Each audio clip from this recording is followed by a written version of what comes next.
Welcome to the Sustainable Events Podcast, where we talk with our special guests about the most up-to-date topics in sustainability and tech for events.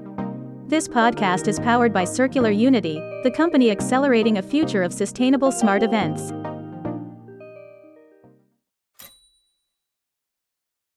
And welcome to another episode of the Sustainable Events Podcast, where we delve into the world of sustainability with a focus on events, hospitality, sports, and entertainment.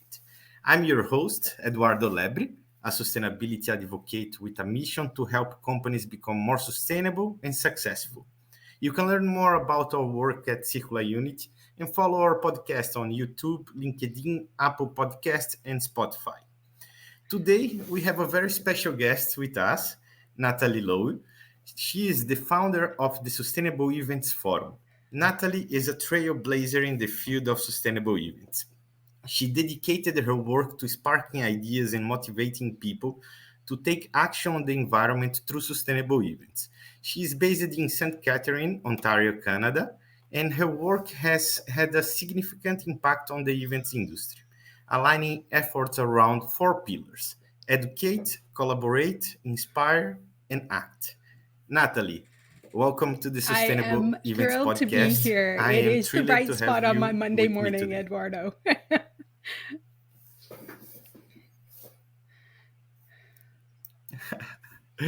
Very nice to hear this, Natalie.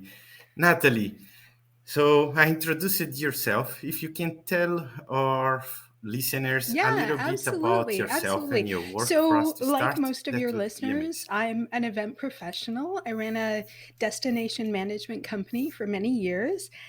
My hometown in northern Alberta burnt to the ground. It was a climate related fire in 2011.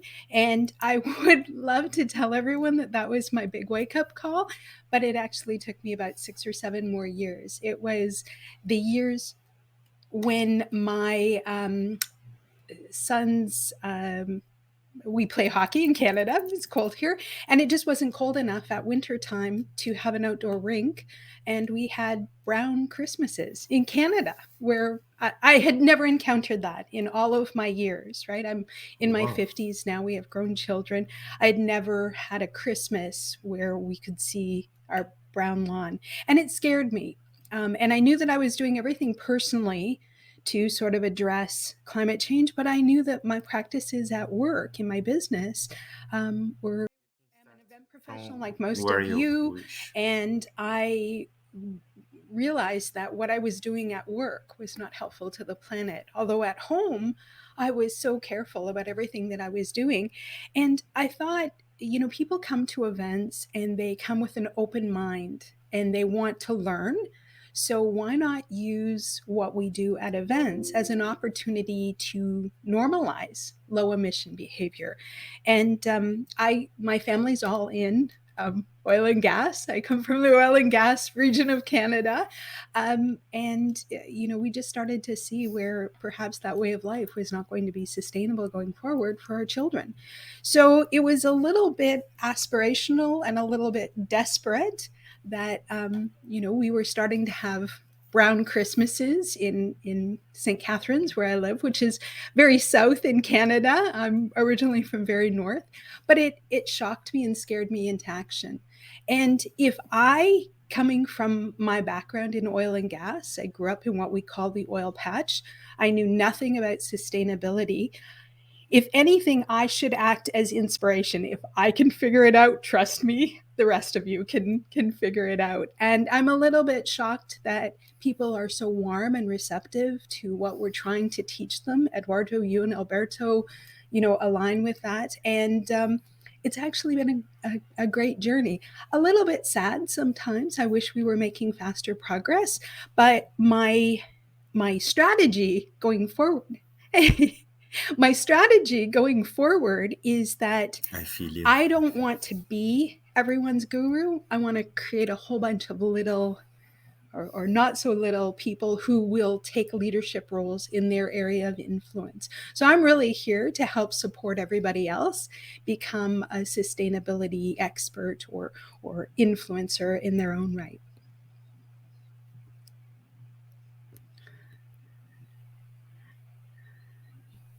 I'm sure the world would be a better My place if we family might managed to disagree. Although multiply yesterday naturally. was Mother's That Day, would be so awesome. I got lots of love yesterday. But I'm sort of known for being the taskmaster, so I don't know. I've had to actually soften my approach. With my kids, I'm pretty firm. With the rest of you, I sort of, there's a great saying from the Stoics is that, something to the extent of, don't worry about what a great person is, go and be one. All we can really affect is ourselves. But I love the saying from Paulo Coelho, the world is changed by your example, not by your opinion. And so, we're all just here trying to set a good example. You're a dad, you know the road I'm working on. Very true.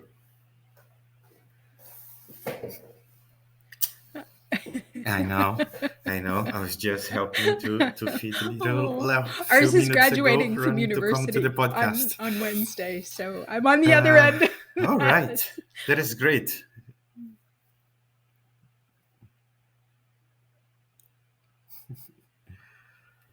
All right.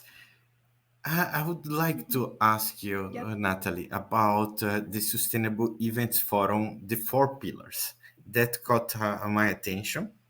So let me phrase it in that way. The Sustainable Events Forum operates Yep. around these four pillars: educate, collaborate, inspire, and act.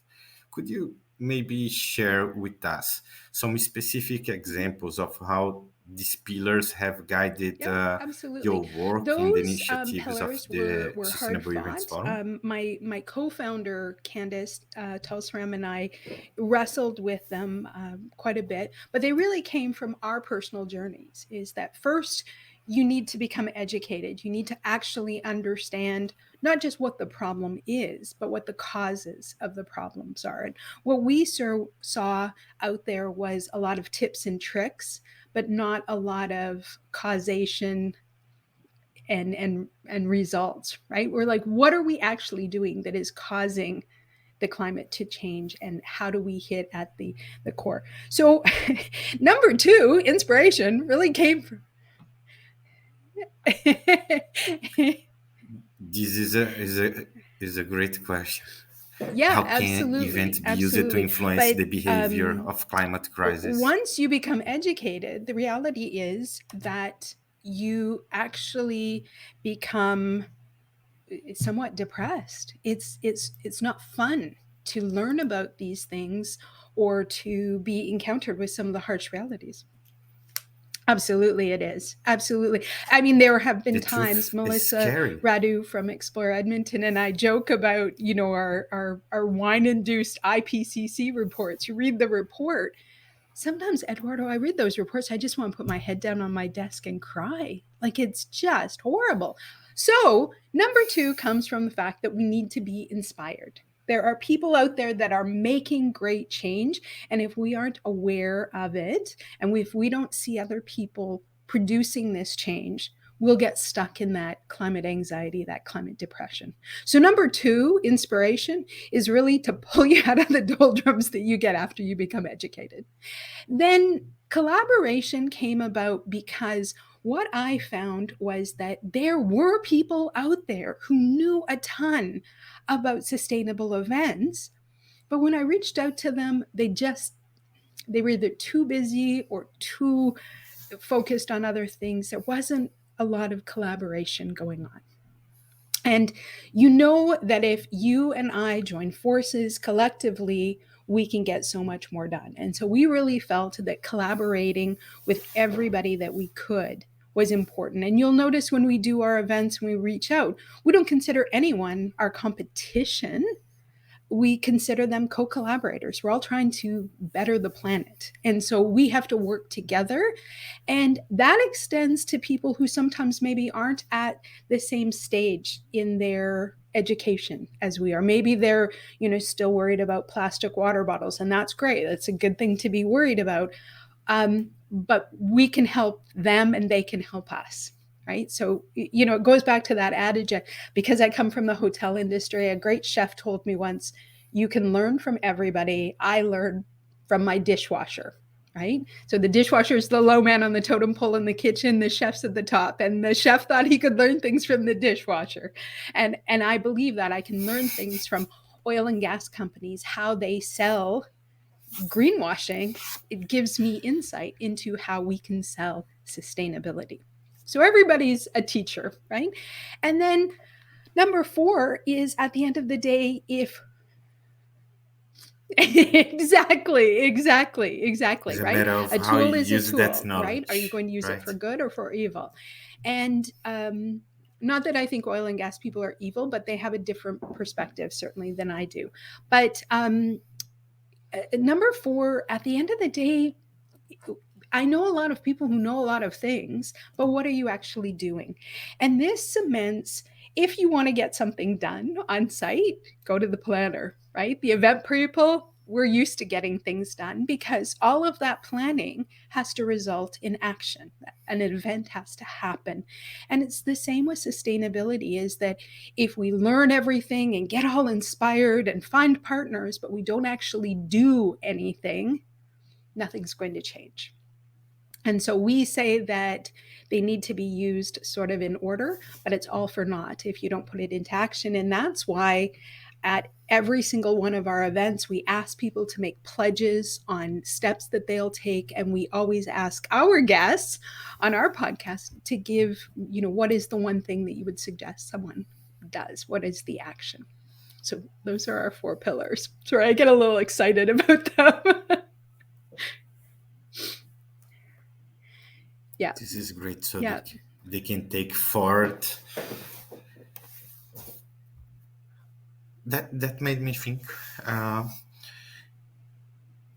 Okay, Natalie, what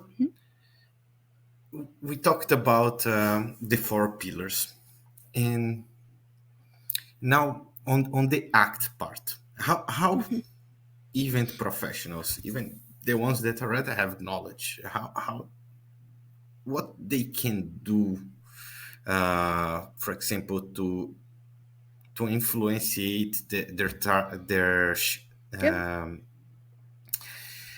cooperators, their stakeholders, in a way to make more sustainable events, and maybe how this can influence the climate crisis. How do you see the connection between events and climate crisis? Can we send a message from the events industry? Do Well, we have here a in severe Canada, impact? there's What do you think about a young it? man who created something called the Starfish Organization.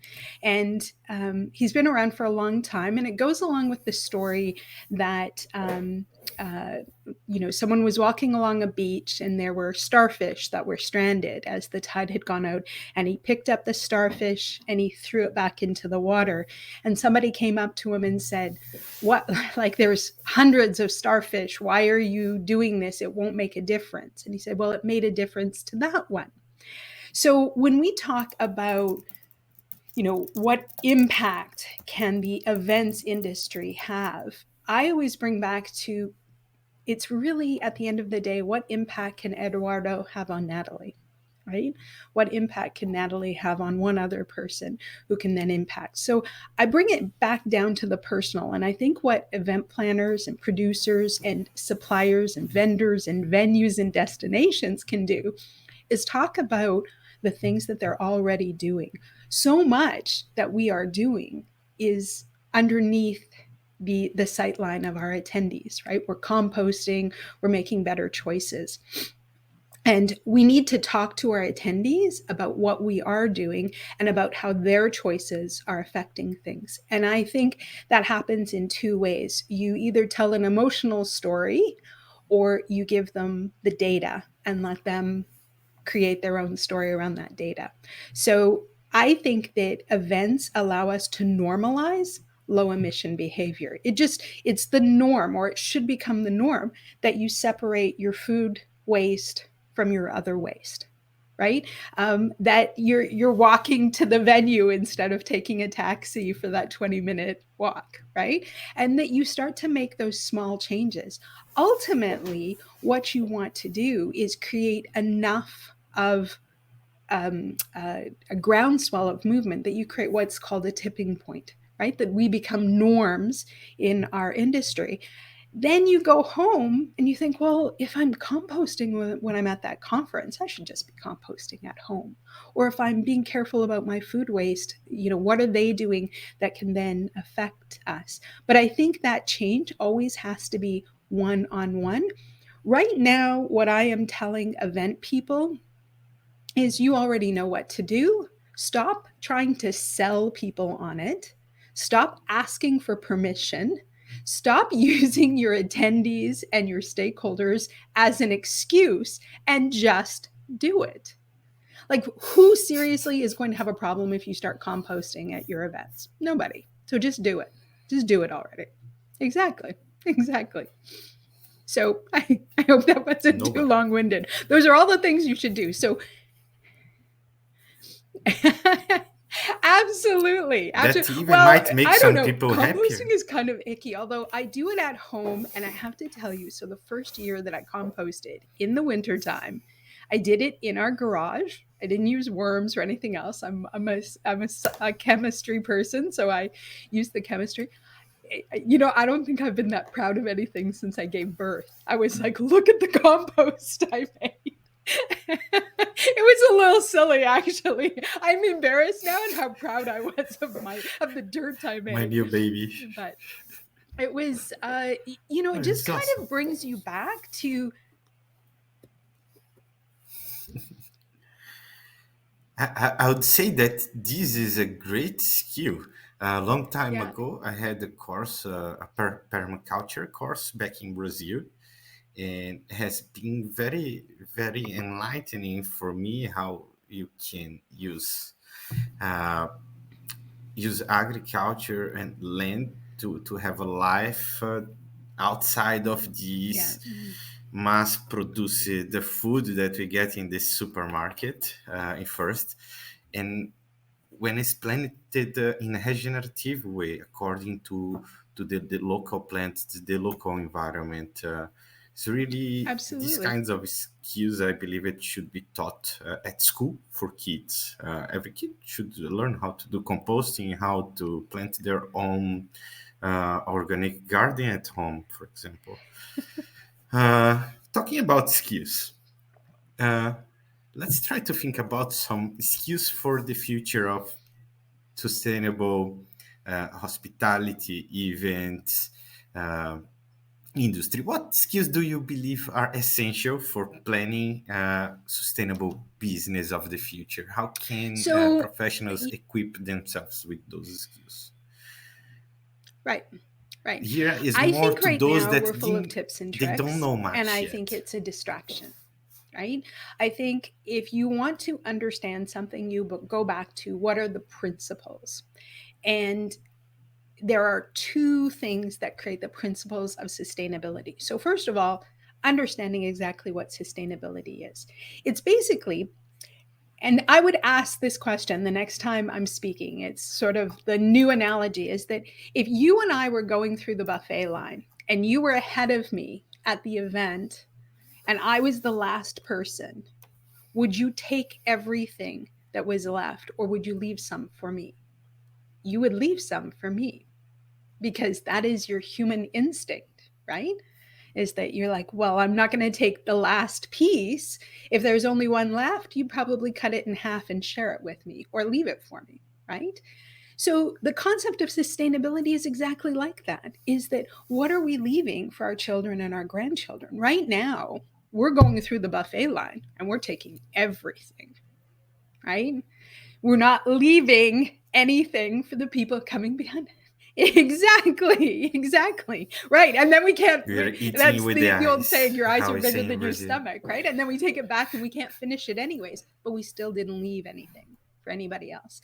And so it's that concept of sustainability is the idea of leaving, of taking just what you need and leaving enough for the future.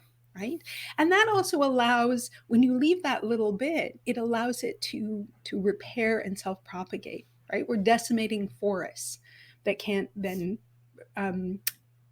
repair and repropagate. So that's one side, is really understanding what are we talking about when we talk about sustainability. It's not zero plastic. It's not any of those things really. It's the concept of leaving something for the future. Now, the second thing is understanding how we go through and be sustainable. And I would say that the principles of evidence-based actions, not, it's not what looks good on Instagram. It's where does the evidence point to the greatest good being done by those actions, that we document things, that we have fair presentation. And that is own up to the things that you're not doing well, right? Like, we need to have some honesty in it. And the concept of fair presentation asks you to do exactly that. Impartiality, right? Don't try to make yourself look better or your clients look better than they really are.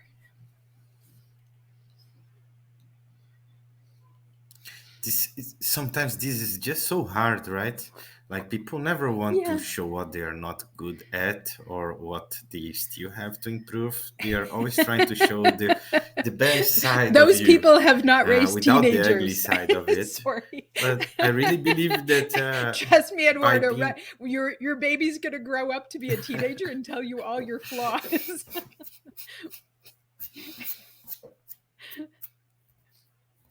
But yeah, it is a human tendency. I would say those people need to read an author called Brené Brown. She talks about the power of vulnerability. And I'm a big believer in that. I come from an oil and... Yeah, I come from an oil and... Me too. Oh, no. We're just... Please, I'm about as yeah, it's all good. It's all good. We both get excited about this stuff. But I think that my mom used to have a saying, and I know you live in Poland. I don't know if it's a Ukrainian or a Polish saying it, but my mom would say, you can see what's happening way, way across the way in your neighbor's field, but nobody can ever see what's on the end of their own nose, right? And it's a sort of redirecting it back and saying, maybe you need to mind your own nose, never mind about the other person. And it's, kind of an issue of self-awareness, right? We're bombarded by all of this social media, and we have to look and present Really ourselves a certain way. That's garbage, right? There's nothing more refreshing than someone who's just honest about their flaws and their foibles.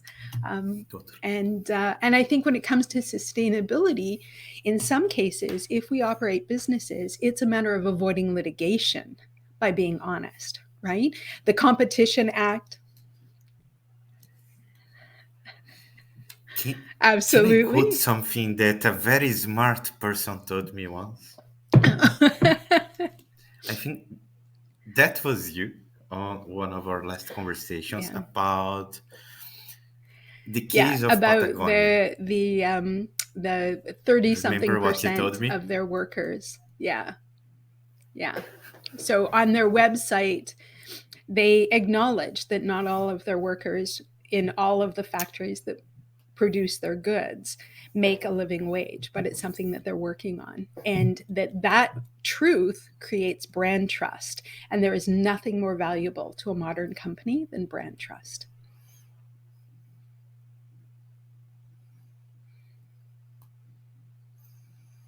Exactly, because they are showing what is the dirty under the carpet. Next time they say something, people will believe them, because they were honest about their flaws.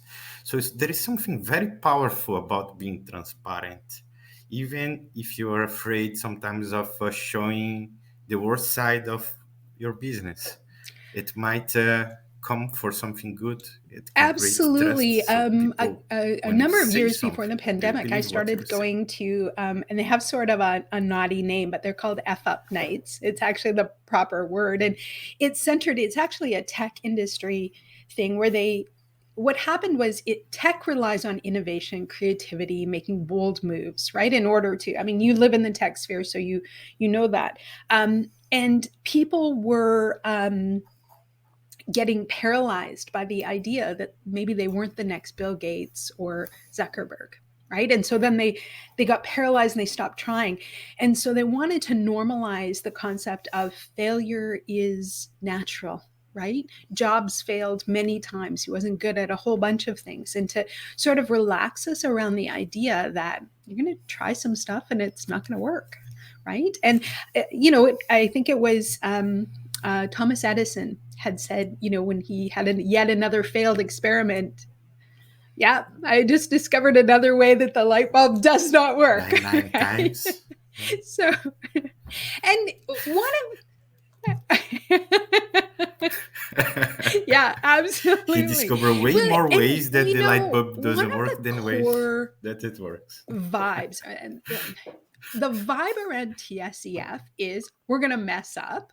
We're gonna make mistakes. We're gonna look foolish, and no one's gonna laugh harder at us than we will. And at Earth Day for Event People, we take the climate emergency very seriously. We don't take ourselves very seriously at all, right? And I'll mess up. I'll continue to mess up. It's all just part of the human experience. The thing that I don't want us to mess up. Absolutely. And that's how we have to sort of help each other out, is that as we start, people get so scared about taking a step towards greater sustainability because they don't want to look foolish. It's just going to happen, and we have to do it anyways. This is our big chance. We got to go do it.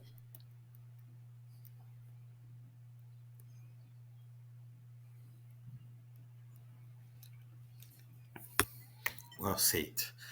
Natalie, here when we talk about event, like event is such a generic word, I would say. Yeah. Because events can be anything, can be major events, can be sports, can be small events, theater shows, conferences, corporate events, product launches, and so on. I want to focus now not on the major events, not on the big stuff, but on the small ones, like small events. Let's start small, like small conferences, small events, small gatherings. I know that you said we already have a lot of tips and tricks for these people. So how they can, people that are organizing smaller events or gatherings, incorporate those tips and tricks like in an efficient manner? Do you suggest any place that they can go to get some education or some? I think the tips and tricks can be found pretty simply on a Google search. The question is, how do you take them? Most of them are designed for you personally at home. They're not designed for your event. Certainly, I mean, Circular Unity has a great tool. I would encourage people, you can't manage what you don't measure. So your first step has to be to look at what you think your emissions would be. And if you don't even understand sort of like what are emissions and how do I calculate them, there's a couple of different areas. The tsef.ca website has a few very simple resources. The other place is the United Nations actually offers a whole bunch of free courses. The Greenhouse Gas Protocol. Yeah. I was checking those out. So I would invest in some courses. I know a lot of colleges and universities are offering courses right now.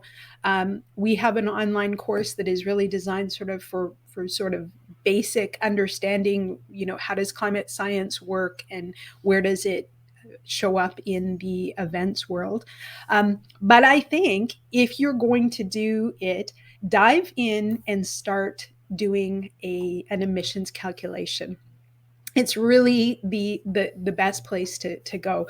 Is that if you wanted to know if your event was making money or not, you would do a budget and then do a financial reconciliation. The process is exactly the same for your greenhouse gas emissions. And it will be a little bit overwhelming. reach out to Eduardo or myself or, hundreds of other people on LinkedIn. You'll see us all kind of hanging out with each other, and people will help you figure it out. And it's the math is not complicated. The data sources are not complicated. But I would go back to ISO 14064 has some principles. Find those principles and then work towards them. And again, those are, documented. I'll send you a link on it, Eduardo, but it basically helps you if you follow. Yeah. And if you follow those. I'll post it together with the podcast. There you go. If you're listening to this, you're going to find in the comments. It'll keep you fairly safe. What I would suggest is for your first time, maybe just choose food and beverage to calculate the emissions, or transportation, until you sort of feel comfortable. So take it in bite-sized chunks.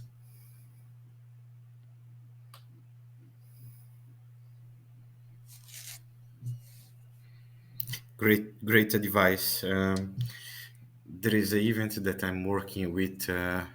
It's a 4 days event next month in Portugal. And this is exactly what I told them, that they don't need to stress that they need to account for all 100% of what they're doing. It's their first time.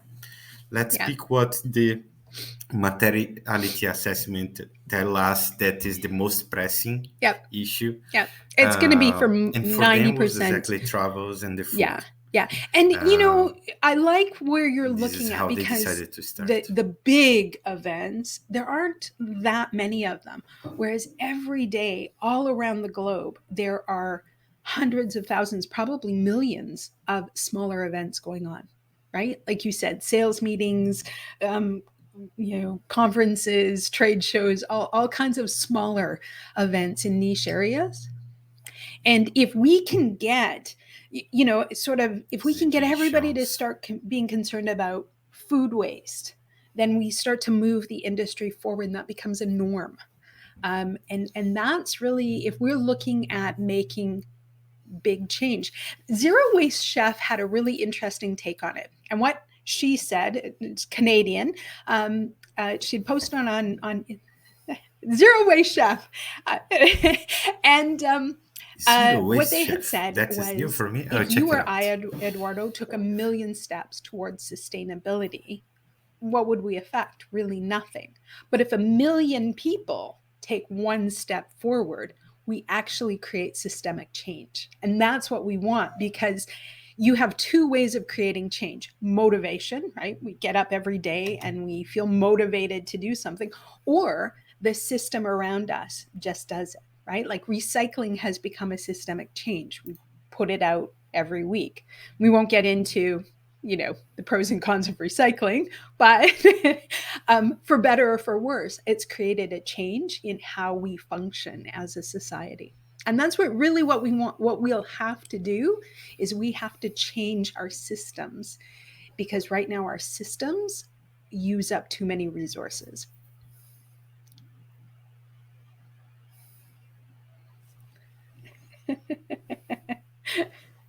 Definitely agree on the systems change is more than needed. Yeah.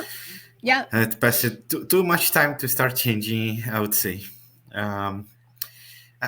Natalie, we passed the half an hour, so I would like to talk about something that is very dear to my heart. It's not a good thing, but the topic itself is something that I'm trying to fight against. My favorite topic, actually. And the topic is greenwashing. Yes. It's a team for love and hate here, because this feeling when you are scrolling through social media or LinkedIn, and then you see some company X saying, we just did this, our event is now green,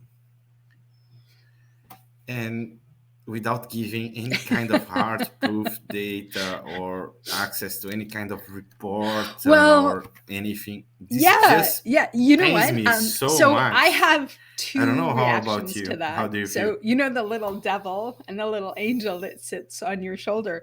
The little devil in me goes, those people, and I think all kinds of bad things about them. But then the little angel speaks up and says, if they knew better, they would do better. Right? They started. And that's where over time I have become increasingly convinced that in some cases it's just they're pulling the wool over your eyes, right? They're gaslighting you, they're telling you things that aren't true, or they're appealing to sell their items, which is, you know, they'll have to deal with their karma, not me, right? But there are many cases when we inadvertently greenwash other people because we're not aware. And that's why Jeff Fair from Destination Canada hates this saying, but I say it's our sustainability journey. You're going to start off and you're going to do it wrong, or you're going to do it less than the best that you are able. But you're going to learn and you're going to grow. So when I look at them,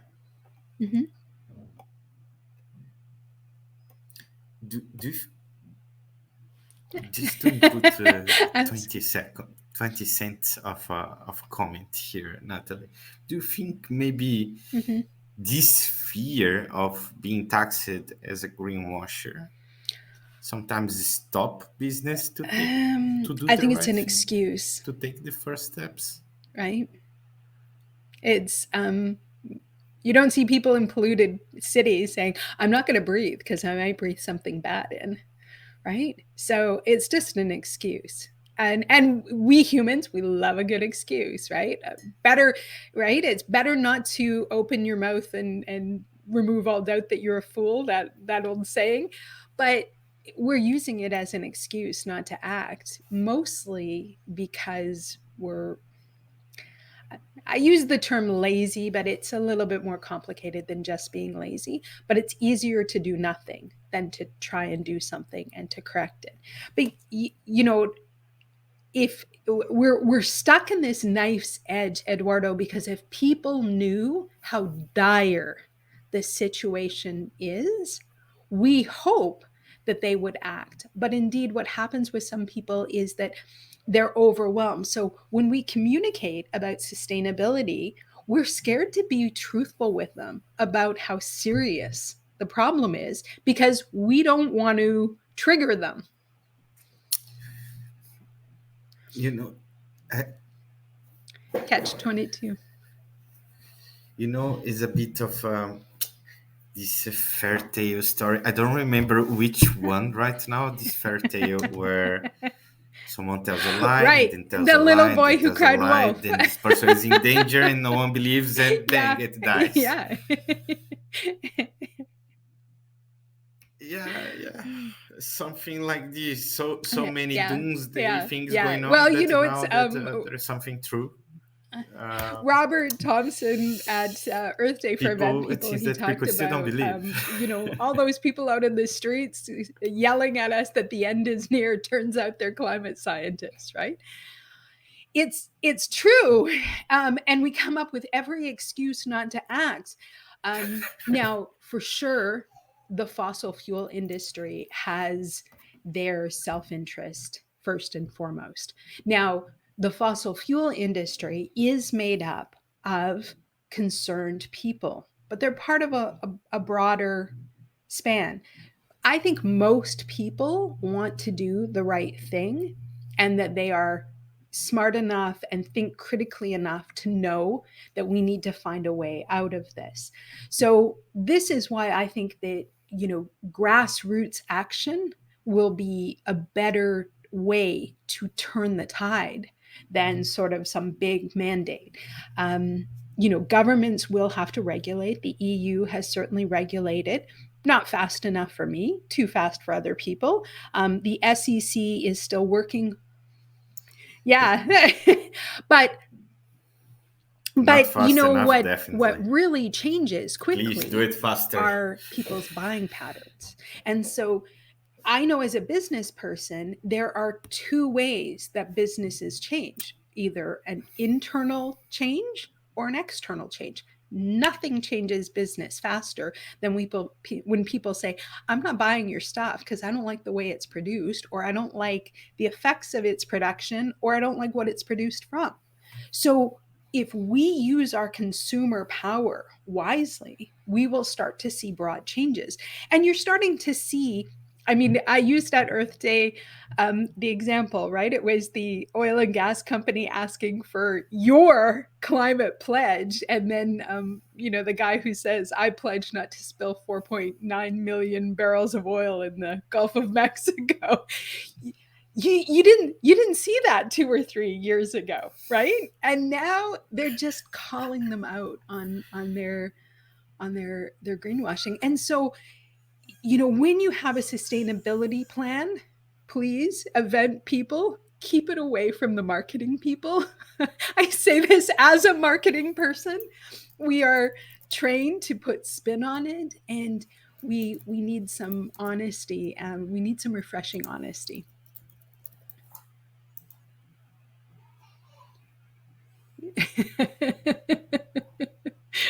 That's damn right. All right. I think we are getting to the end. So yeah, well, that brings us to almost to the end. Almost to the end. I still have one question here. Looking into the future, what trends or changes do you anticipate in the events industry? How, Right. for example, is the Sustainable Events Forum I preparing for said these this changes? 4 years ago, 5 years ago. Yeah, 5 years ago, I said, at the very first public talk that I ever gave, I said, we will have carbon budgets for our events exactly like we have financial budgets.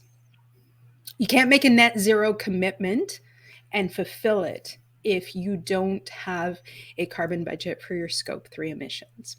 So, what I see is, I actually agree with Julius Solaris, is that this is a industry threatening problem. If we do not address carbon emissions or greenhouse gas emissions from in-person events, the industry will go away, bar none. Because as these companies who have made these commitments, we are 6.5 years away from 2030, where they've made a commitment to reduce by half.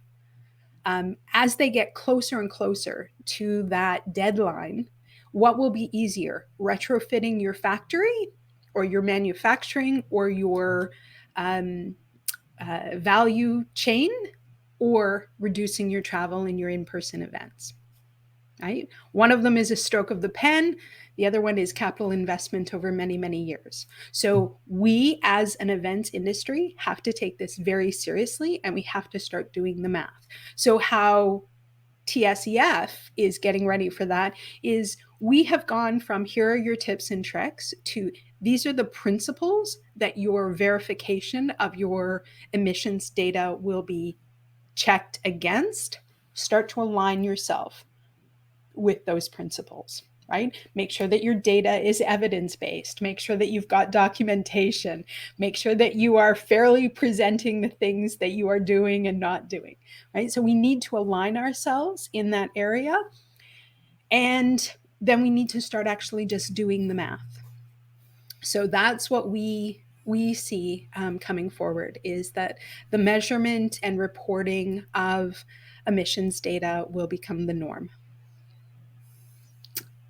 Do I hear a little someone in the background there?